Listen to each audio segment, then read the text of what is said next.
बिस्मिल्लाहिर्रहमानिर्रहीम। अस्सलाम वालेकुम student, welcome to this video. इस वीडियो में एक्सक्रीशन और एक्सक्रीटिव प्रोडक्ट के हवाले से कुछ बेसिक कॉन्सेप्ट हैं जो एप्टीट्यूड के लिए इम्पॉर्टेंट है, वो डिस्कस करेंगे हम।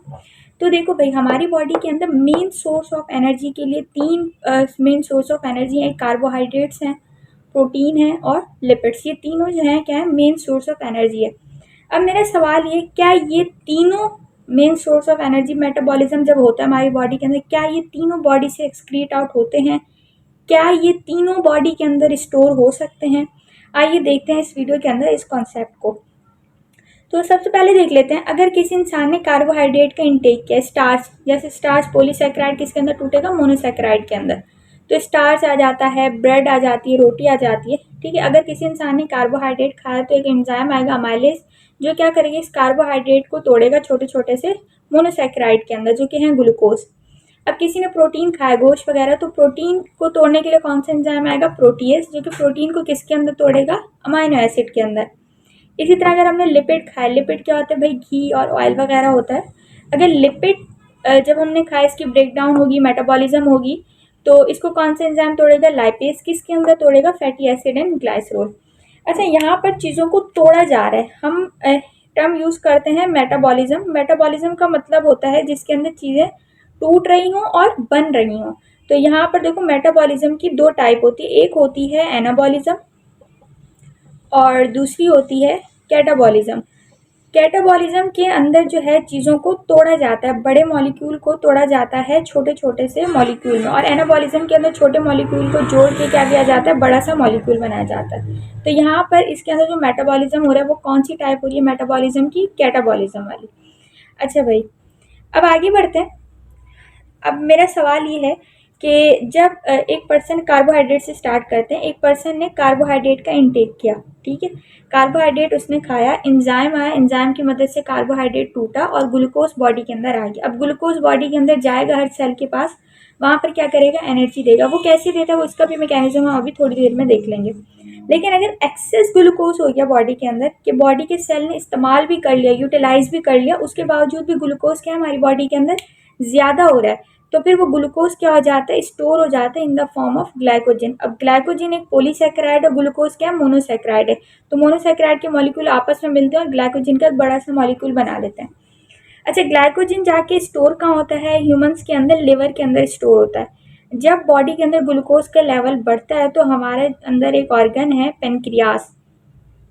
पेनक्रियास क्या करता है? उस टाइम एक हार्मोन को रिलीज करता है जिसको कहते हैं हम इंसुलिन। अब इंसुलिन क्या करता है? एक्सिस ग्लूकोज को कन्वर्ट करता है ग्लाइकोजन के अंदर और ग्लाइकोजन को फिर स्टोर करा देता है लिवर के पास, ठीक है। पेनक्रियास ने इंसुलिन रिलीज किया। कब रिलीज किया? जब ब्लड के अंदर ग्लूकोज का लेवल एक नॉर्मल सेट पॉइंट से ज़्यादा हो गया था, तो पेनक्रियास ने इंसुलिन रिलीज किया। इंसुलिन जाता है लिवर के पास और इसको कहता है कि एक्सिस ग्लूकोज को अपने अंदर स्टोर करके रख लो, ठीक है। पहला हो गया। नेक्स्ट वाला पहले हम देख लेते हैं लिपिड। अगर किसी इंसान ने लिपिड खाया तो उसके अंदर वही मेटाबॉलिज्म होगा, कैटाबॉलिज्म होगा, उससे फैटी एसिड और ग्लाइसरोल होगा। फिर ये फैटी एसिड और ग्लाइसरोल फर्दर आगे टूटते हैं और बॉडी के सेल को एनर्जी मिलती है। अगर लिपिड एक्सेस होगी हमारी बॉडी के अंदर तो लिपिड कहाँ जाके स्टोर होता है? एडिपोज सेल और एडिपोज टिश्यूज के अंदर। अब बात करते हैं प्रोटीन की। किसी इंसान ने प्रोटीन खाया, अब वो प्रोटीन कौन तोड़ेगा? एक एंजाइम है प्रोटीएज, किसके अंदर तोड़ेगा? Amino acid. अब फिर ये अमाइनो एसिड हर सेल के पास जाएंगे, जहाँ जहाँ इस्तेमाल होना, यूटिलाइज होने हो जाएंगे। उसके बाद अगर उसके बावजूद भी प्रोटीन हमारी बॉडी के अंदर क्या हो रहा है? एक्सेस हो रहा है, ठीक है। अगर हमारी बॉडी के अंदर प्रोटीन क्या हो रहा है भाई? एक्सेस हो रहा है, तो अमाइनो एसिड भी ज़्यादा हो रहे होंगे। अमाइनो एसिड ज़्यादा हो रहे होंगे तो बॉडी क्या करती है? अब अमाइनो एसिड को स्टोर नहीं करती है। यहाँ पर लिपिड एक्सेस हो रहा था तो बॉडी स्टोर कर रही थी, ग्लूकोज एक्सेस हो रहा था, बॉडी स्टोर कर रही थी। लेकिन प्रोटीन जो है हमारी बॉडी के अंदर स्टोर नहीं होता। प्रोटीन एक्सेस हो गया तो क्या होता है? अमाइनो एसिड एक्सेस हो जाता है। तो मैंने कहा अमाइनो एसिड क्या करेंगे? हर सेल के पास जाएंगे, यूटिलाइज हो जाएंगे, एनर्जी देंगे। लेकिन उसके बाद भी अमाइनो एसिड बच रहे हैं। कैसे बच रहे हैं? प्रोटीन ज़्यादा हो गया। प्रोटीन ज़्यादा हो गया तो अमाइनो एसिड भी ज़्यादा हो जाएंगे। अब ये अमाइनो एसिड कहाँ जाते हैं? लिवर के पास जाते हैं। लिवर के अंदर एक स्टेप होता है डी अमाइनेशन। डी अमाइनेशन का मतलब है removal of amino group. D amination का मतलब है अमाइनो ग्रुप, जो कि NH2 होता है, और डी का मतलब होता है रिमूवल। अमाइनो ग्रुप की रिमूवल कराते उसको हाइड्रोजन के साथ कंबाइन करा के ये अमोनिया बना देता है। अब ये अमोनिया लिवर के अंदर ही बन रहा होता है सारे स्टेप। अच्छा, यहाँ पर जब अमाइनो ग्रुप से अमाइनो एसिड से जब डी अमाइनेशन का प्रोसेस कराते हैं तो वहाँ पर एक एंजाइम यूज होता है जिसको कहते हैं डी अमाइनेस। अब लिवर क्या करता है, इस अमोनिया को कंबाइन कराता है कार्बन डाइऑक्साइड के साथ, लिवर के अंदर ये प्रोसेस हो रहा होता है और एटीपी का इस्तेमाल करके क्या बना देता है, यूरिया बना देता है। ठीक है, अमोनिया कार्बन डाइऑक्साइड के साथ कंबाइन हुआ और क्या बन गया, यूरिया। और यूरिया क्या होता है, एक्सक्रीट हो जाता है इन यूरिन। अब हमारी बॉडी अमोनिया को यूरिया के अंदर क्यों कन्वर्ट करिए, डायरेक्ट अमोनिया को एक्सक्रीट कर दे, लेकिन डायरेक्ट अमोनिया को एक्सक्रीट नहीं कर सकती क्योंकि अमोनिया जो है वो हाईली टॉक्सिक गैसियस प्रोडक्ट है और इसको डिजोल्व होने के लिए बहुत ज़्यादा वाटर की ज़रूरत पड़ती है, जो कि हमारी बॉडी इसको नहीं दे सकती। इस वजह से अमोनिया को लेस टॉक्सिक के अंदर कन्वर्ट कर देती है और यूरिया एक्सक्रीट हो जाता है इन यूरिन। ठीक है, अब आते हैं दोबारा से उसी कॉन्सेप्ट पर।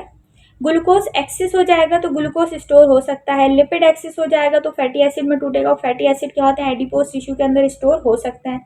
प्रोटीन एक्सेस हो जाएगा तो अमाइनो एसिड एक्सेस हो जाएंगे, अमाइनो एसिड एक्सेस हो जाएंगे तो वो स्टोर नहीं हो सकते, उनके अंदर डीअमाइनेशन होगी, अमाइनो ग्रुप बनेगा, लिवर के अंदर जाएगा, यूरिया बनाएगा और यूरिया क्या हो जाएगा, एक्सक्रीट हो जाएगा। तो प्रोटीन अगर एक्सेस हो रहा है ना, वो क्या हो रहा है भाई, एक्सक्रीट हो रहा है बॉडी से, एक्सक्रीट आउट, लेकिन बॉडी के अंदर वो स्टोर नहीं होता, स्टोर नहीं होता। ठीक है, बाकी के कार्बोहाइड्रेट और लिपिड स्टोर होते हैं। अब देखते हैं सबको बारी बारी। ग्लूकोज है, क्या ग्लूकोज यूरिन के अंदर एक्सक्रीट आउट होता है, नहीं होता, यूरिन के अंदर ग्लूकोज कभी एक्सक्रीट आउट नहीं होता। अगर यूरिन के अंदर ग्लूकोज का सैंपल आने लगे, ग्लूकोज के मॉलिक्यूल आने लगे, तो वो एक बीमारी कहलाती है डायबिटीज मिलाइटस। तो ये सब किस में होता है, डायबिटीज के पेशेंट में ही जस्ट ग्लूकोज का मॉलिक्यूल एक्सक्रीट आउट हो रहा होता है, वरना नहीं होता। इसी तरह हम बात करते हैं स्टूल, क्या स्टूल के अंदर ग्लूकोज आ सकता है, लाइक कार्बोहाइड्रेट की अगर मैं कॉमन बात करूँ आ सकता है, तो स्टूल के अंदर भाई कार्बोहाइड्रेट के मॉलिक्यूल्स आते हैं, कौन से आते हैं, सेलुलोज आता है। ठीक है, सेलुलोज जो कि प्लांट की सेल वॉल के अंदर पाए जाते हैं। हमारी बॉडी के अंदर ऐसा कोई इंजाइम नहीं है जो सेलुलोज को डाइजेस्ट करे। अगर हम लीफी वेजिटेबल्स वगैरह खाते हैं तो वो सेलुलोज स्टूल के अंदर एक्सक्रिएट आउट हो जाता है। और कुछ रिड्यूसिंग शुगर्स हैं जो कि इसके अंदर स्टूल के अंदर एक्सक्रीट आउट हो जाती हैं। अब बात करते हैं फैटी एसिड और लिपिड की। क्या लिपिड या फैटी एसिड, अगर लिपिड या फैटी एसिड इनमें से, देखो लिपिड तो ऑब्वियसली नहीं जाएगा, लिपिड की तो ब्रेकडाउन होती है एंजाइम की मदद से, और फैटी एसिड और ग्लाइसरोल की बात करते हैं।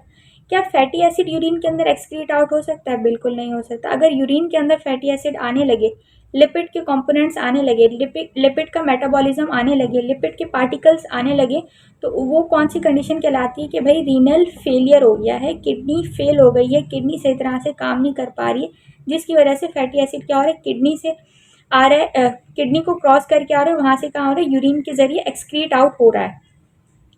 ठीक है, अब बात करते हैं क्या स्टूल के अंदर लिपिड आ सकता है, फैटी एसिड आते हैं कुछ तादाद तक, बहुत माइनर तादाद तक स्टूल के अंदर लिपिड या फैटी एसिड, लिपिड तो नहीं आता, फैटी एसिड आता है। देखो लिपिड अगर आएगा तो इसका मतलब लिपिड डाइजेस्ट नहीं हुआ है, अगर लिपिड आ रहा है तो इसका मतलब लिपिड डाइजेस्ट नहीं हो पा रहा है, जिसकी वजह से क्या हो रहा है, एंजाइम अंदर काम नहीं कर पा रहे हैं, लिपिड को तोड़ने वाले जो एंजाइम है लाइपेज वो काम नहीं कर पा रहे, इस वजह से लिपिड एक्सक्रीट आउट हो रहा है स्टूल के अंदर।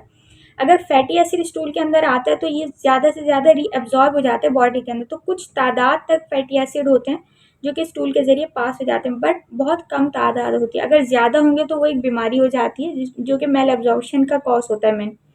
नेक्स्ट है अमाइनो एसिड की बात करते हैं। ठीक है, जब प्रोटीन तो ऑब्वियसली एक्सक्रीट आउट नहीं होगा, तो प्रोटीन क्या होता है, पहले टूटता है अमाइनो एसिड के अंदर एंजाइम की मदद से। अब बात करते हैं क्या अमाइनो एसिड यूरिन के अंदर एक्सक्रीट आउट होते हैं। ऑब्वियसली प्रोटीन का कंपोनेंट है अमाइनो एसिड, अमाइनो एसिड से क्या बना था, अमोनिया, अमोनिया से क्या बना, यूरिया। तो यूरिया किससे बना है, अमोनिया से, अमोनिया किससे बना है, अमाइनो एसिड से, अमाइनो एसिड किससे बना है, प्रोटीन से। तो ऑब्वियसली ये क्या है, प्रोटीन की अगर हम बात करें, जो कि इसका प्रोटीन का जो प्रोडक्ट है वो यूरिन के अंदर एक्सक्रीट आउट होता है in the form of urea. ठीक है, अगर यूरिया का फॉर्मूला खोलकर देखो तो इस तरह से कुछ फॉर्मूला है CONH2 और 2। देखो भाई ये अमाइनो ग्रुप आ रहा है, ये कार्बन मोनोऑक्साइड भी आ रही है, ये दोनों क्या है, वेस्ट प्रोडक्ट है। क्या स्टूल के अंदर प्रोटीन एक्सक्रीट आउट हो सकता है, इसका ये सवाल आप लोग कमेंट सेक्शन में बताओगे। ग्लूकोज कभी यूरिन के अंदर एक्सक्रीट आउट नहीं होता, सिर्फ डायबिटिक पेशेंट के अंदर होता है, तो हेल्दी पर्सन के अंदर कभी भी ग्लूकोज नहीं होगा यूरिन में। स्टूल के अंदर सेलुलोज होता है और कुछ रिड्यूसिंग शुगर होती है हेल्दी पर्सन के अंदर। फैटी एसिड या लिपिड का जो कंपोनेंट है, मेटाबॉलिक प्रोडक्ट है, वो कभी यूरिन के अंदर एक्सक्रीट आउट नहीं होगा, बट स्टूल के अंदर थोड़ा बहुत होता है। अगर वो ज़्यादा हो जाए तो क्या होता है, मेल एब्जॉर्प्शन हो गई है कि फैटी एसिड जो है रीएब्जॉर्ब होकर इंटेस्टाइन से बॉडी के अंदर नहीं जा रहा है, जिसकी वजह से वो एक्सक्रीट आउट हो रहा है। मेल एब्जॉर्प्शन का मतलब होता है कोई भी चीज़ काम किए और वो बॉडी के अंदर रीएब्जॉर्ब होके नहीं जा रही, तो उसको हम कहते हैं मेल एब्जॉर्प्शन। इसी तरह प्रोटीन की बात करो तो प्रोटीन का प्रोडक्ट क्या है, मेटाबॉलिज्म प्रोडक्ट यूरिया, जो कि बॉडी से एक्सक्रीट आउट होता है। अब स्टूल का मैंने आप लोग से क्वेश्चन पूछा, क्या स्टूल के अंदर प्रोटीन एक्सक्रीट आउट होता है या नहीं, ये आप लोग कमेंट सेक्शन में बताएंगे। अच्छा, अब बात कर लेते हैं सबके एंड प्रोडक्ट की। यहाँ ग्लूकोज बना था, यहाँ अमाइनो एसिड बना था और यहाँ पर फैटी एसिड बना था। तो अब बॉडी के अंदर मैंने कहा ग्लूकोज स्टोर हो जाता है ग्लाइकोजन की फॉर्म में, लिपिड भी स्टोर हो जाता है एडिपोज टिश्यू के अंदर। बट इन सब मैकेनिज्म के अंदर जब मैंने बोला कि कार्बोहाइड्रेट जब टूटता है तो ग्लूकोज बनता है, फिर ग्लूकोज फर्दर टूटता है तो एनर्जी मिलती है। ठीक है, ग्लूकोज अब फर्दर टूटेगा तो यहाँ पर क्या मिलेगी, बॉडी को एनर्जी मिलेगी। इसी तरह अमाइनो एसिड टूटेगा तो बॉडी को क्या मिलेगी, एनर्जी मिलेगी। फैटी एसिड टूटेगा तो बॉडी को क्या मिलेगी, एनर्जी मिलेगी। अब ये ग्लूकोज टूटता कैसे है, तो ये कौन सा प्रोसेस कहलाएगा, कैटाबॉलिज्म टूटने का। ग्लूकोज कैसे टूटता है, ऑक्सीजन जब ग्लूकोज को मिलती है तो ग्लूकोज टूटता है। जब ग्लूकोज टूटता है तो उसमें से कार्बन डाइऑक्साइड बनती है, वाटर बनती है और एटीपी बनता है। एनर्जी तो भाई बहुत सारे कामों में इस्तेमाल हो जाती है, मसल की कॉन्ट्रैक्शन है, बहुत सारे मैकेनिज्म है। तो ये एटीपी क्या है, एनर्जी है। ठीक है, एनर्जी तो बॉडी के अंदर इस्तेमाल हो जाती है, वाटर भी इस्तेमाल हो जाता है, लेकिन कार्बन डाइऑक्साइड क्या है, वेस्ट प्रोडक्ट है, इसको क्या करना है, बॉडी से एक्सक्रीट आउट करना है। तो कार्बन डाइऑक्साइड बॉडी से कैसे एक्सक्रीट आउट होगा, एक्सहेलेशन के प्रोसेस के जरिए। अब मेरा ये सवाल था कि कार्बन डाइऑक्साइड बनी कैसी, ग्लूकोज टूटा तो बनी। ग्लूकोज कैसे टूटा, ऑक्सीजन आया और उसने ग्लूकोज को तोड़ा। ग्लूकोज बना कैसे, ग्लूकोज बना जब हमने कार्बोहाइड्रेट खाया था, एंजाइम की मदद से वो टूटा, छोटे छोटे से मोनोसैकेराइड बन गए। एक तो कार्बन डाइऑक्साइड एक्सहेलेशन के जरिए जाती है, दूसरा यहाँ मैंने बताया था कि अमाइनो ग्रुप अमोनिया गैस के साथ कार्बन डाइऑक्साइड कंबाइन हो रही है, तो ये भी वही कार्बन डाइऑक्साइड हो सकती है जो ग्लूकोज को तोड़ने के नतीजे में बनी थी, तो वो भी इसके साथ कंबाइन होकर क्या करती है, यूरिया बनाती है। तब बॉडी के अंदर जो कार्बन डाइऑक्साइड आती है वो कहाँ से आती है, वो यहीं से आ रही है। इसी तरह लिपिड को किसने तोड़ा, एंजाइम ने, किसके अंदर, फैटी एसिड और ग्लाइकोल। अब फैटी एसिड टूटेगा तो एनर्जी मिलेगी, फैटी एसिड को तोड़ने के लिए क्या चाहिए, ऑक्सीजन। ऑक्सीजन हम इनहेल करते हैं, ऑक्सीजन गई एडिपोज टिश्यू के पास, फैटी एसिड स्टोर था, उसको तोड़ा, उसको तोड़ने के नतीजे में ये 3 प्रोडक्ट बने, कार्बन डाइऑक्साइड, वाटर और एटीपी। एटीपी बॉडी को एनर्जी देगा, वाटर भी बॉडी के अंदर यूटिलाइज हो जाती है, अगर एक्सेस होगा तो यूरिन के जरिए एक्सक्रीट आउट हो जाएगी। लेकिन कार्बन डाइऑक्साइड दोबारा से वेस्ट प्रोडक्ट है, ये क्या होगा, एक्सहेलेशन के जरिए एक्सक्रीट आउट हो जाएगा या अमोनिया के साथ कंबाइन होकर यूरिया बना लेगा।